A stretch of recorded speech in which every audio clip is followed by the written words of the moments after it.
In the middle of a late-night study session, when you hear something. It's a sort of clicking sound. You try to ignore it and get back to your books, but there it is again. You turn up your music. There, that's better. It was probably nothing. Just the house creaking. But no, there it is again. You need to figure out what is causing this. You look around. Is it coming from outside your window? Another click. It's definitely coming from outside. You slowly make your way to the window. It's dark out, and you can't see anything with the glare. Slowly, you reach out, grab the window, pull it open, and nothing. You stick your head out and look around, but there's nothing to see.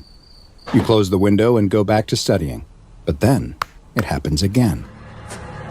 The next morning, you're eating breakfast when you start to hear that clicking noise again, but still nothing is there. On the bus, you could swear it's coming from the seat right behind you. No sign of anything once again. You're in the middle of your test. Vertebrae are connected to each other by... what's the word? It's not going quite as well as you hoped. It was hard to study last night with the constant clicking, but you're giving it your best. At least the noise has stopped, so you can concentrate for a bit.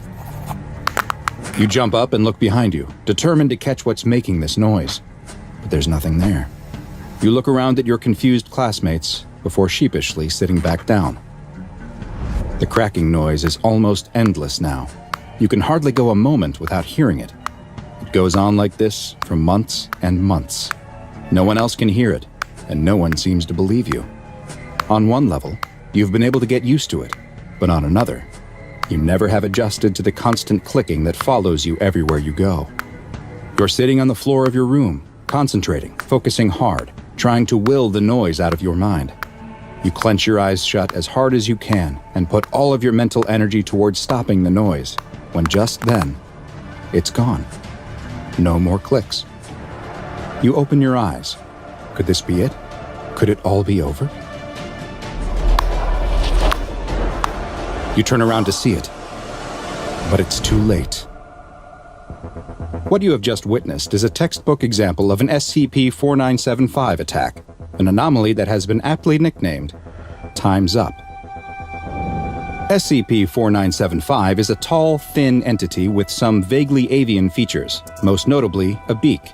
Its long limbs lack any distinct digits, instead tapering off into formless nubs, and a thick, hardened layer of dark skin covers its entire body, including its beak.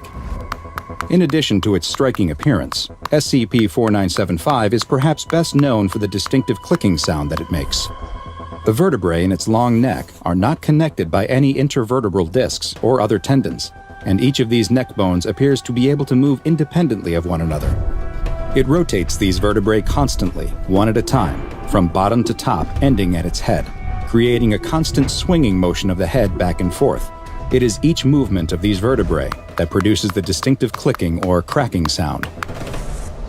SCP-4975's primary behavior is the pursuit and stalking of human beings.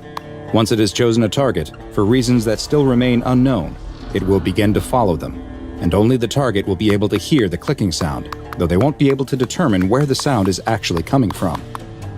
SCP-4975 will continue to stalk its victims for an extended period of time, as long as 10 months or more, until at some point it stops swinging its head, the clicking sounds cease, and 4975 attacks. In an attack, SCP-4975 uses its long appendages to club and tear the victim apart, after which it will consume them, often starting while the victim is still alive. One single human-sized cadaver appears to be enough to last SCP-4975 for several months, after which it will target a new prey and begin the process all over again. Evidence of SCP-4975 has been found as far back as 1538, with a creature very similar to it appearing in numerous German folk tales. Multiple artistic depictions from the time also show a large, black avian creature that can only be assumed to be the same anomaly. In what should be a bit of good news, SCP-4975 is currently in containment at an SCP Foundation facility, where it is confined to a standard steel containment cell. However, as you'll soon see, this containment has not resulted in the end of SCP-4975 attacks, and reports of new incidents continue to come in. In one such report from the Black Forest region of Germany, Foundation agents were investigating the case of a local man who had reported that he had been hearing a rhythmic clicking sound for over 4 months.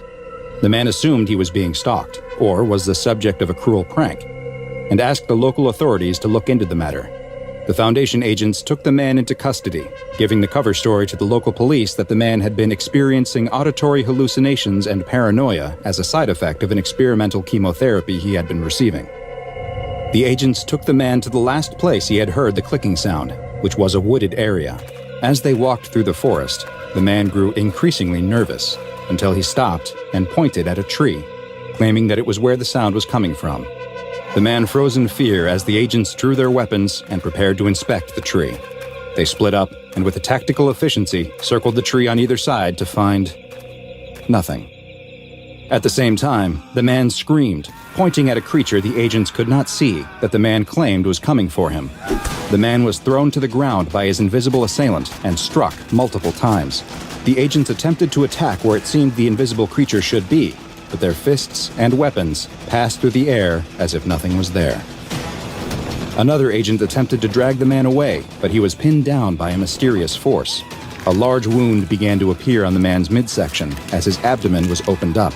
Still unable to move the man or stop whatever it was that was attacking him, and with no other options, a Foundation agent took out his gun and terminated the man. Moments later, as the agents looked on, strips of flesh began to be torn from the body and vanish, as if an invisible creature was feeding on the deceased man.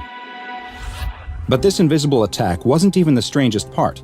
At the exact moment the man in Germany was killed and devoured by an unseen force, SCP-4975 was observed to be standing motionless, staring at the southeastern corner of its containment cell, and it was no longer clicking its neck. Any human contact with SCP-4975 has been disallowed, and all current research into the creature has been temporarily ceased, though it has been classified as Euclid. Following these continued attacks and the bizarre behavior it exhibits as they take place, reclassification to Keter class is pending. In the event that a containment breach takes place, it is official Foundation policy that any personnel who begin hearing a persistent, rhythmic cracking noise are to isolate themselves from other staff and calmly wait for SCP-4975 to be returned to its chamber, or for the noises to stop. Perhaps as you wait for the clicking noise to cease, you can amuse yourself with an old German nursery rhyme that is believed to have been written about SCP-4975. Its translation goes, "Tick-tock, the cuckoo clock ticks. Cuckoo, the bird inside sings. As ticks the time, so ticks your heart. May you live long as you hear its song. Listen close, for when it stops, the hatchling comes out of its home. Did you hear it? Did it stop? My child, it meant your time was up." Now go and watch another entry from the files of Dr. Bob, and make sure you subscribe and turn on notifications so you don't miss a single anomaly as we delve further and further into the SCP Foundation's classified archives.